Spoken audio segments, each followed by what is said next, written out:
I mean, all these things are situational, it depends. It comes back to this question of the universals. There's only one way of fighting all these projects everywhere in the world. It depends on the project, on the situation, on the politics, on the local police, on the local politicians, on the local population. I mean, there's not, I wish there was, a little book of rules and this is what you do, and every time you do this, magic, all these destructive infrastructure projects disappear like magic. That's not the case. Companies like Energy Graz are everywhere in the world are seeing the problem, and they realize that actually capitalism and climate are not compatible.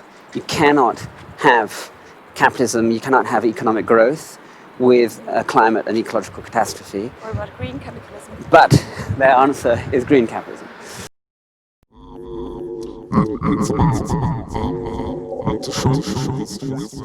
Offsets, which basically means we can build these destructive things here, but it's not a problem because we're going to plant 2,000 trees over here. What often happens is the 2,000 trees are planted over here are planted and used by paper companies. They often push indigenous people off their land, plant the trees, get the money for carbon offsets, and then cut the trees down to make paper. I mean, the whole thing is completely absurd. I live on a site. I live on the ZAD of Notre-Dame-des-Landes, which was a big infrastructure project. They wanted to build this airport on these 1,650 hectares of land since 50 years. It was resisted by the population at first, by local peasants and farmers. There was a climate camp in 2009, and people started to, in the climate camp, there were people who were invited by local residents to come and squat the empty buildings and resist the airport. You can't defend a territory unless you inhabit it. In the end, there was 70 different squats on the land and about 300 different people living against the airport. And it was a very beautiful way of saying, we don't want this airport.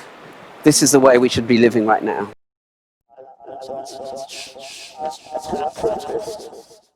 This is the way we should be living right now. And so it's having protest, but at the same time showing what you want. Anyway, the project, they tried to evict the ZAD in 2012. There was incredible resistance with farmers and activists and local villagers.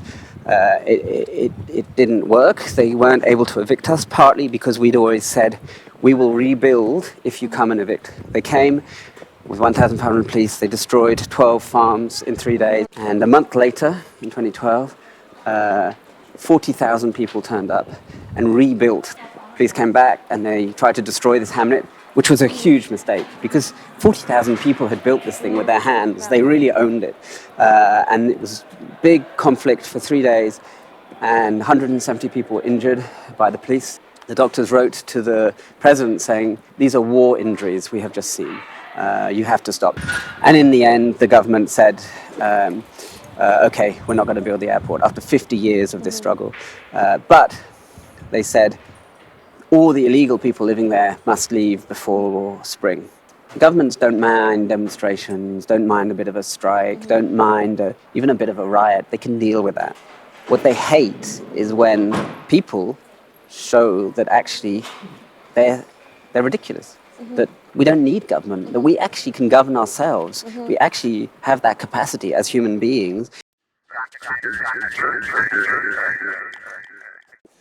But for me, the ZAD is a beautiful symbol of how you can resist infrastructure projects like the power plant in Graz by resisting and creating at the same time, by saying, no, we don't want more destruction.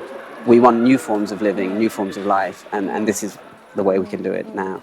And I think right now that's what we need to do. We call it the kind of DNA of rebellion, the yes and the no, that they mix together. And I think that's for me, super key, super important. Really key.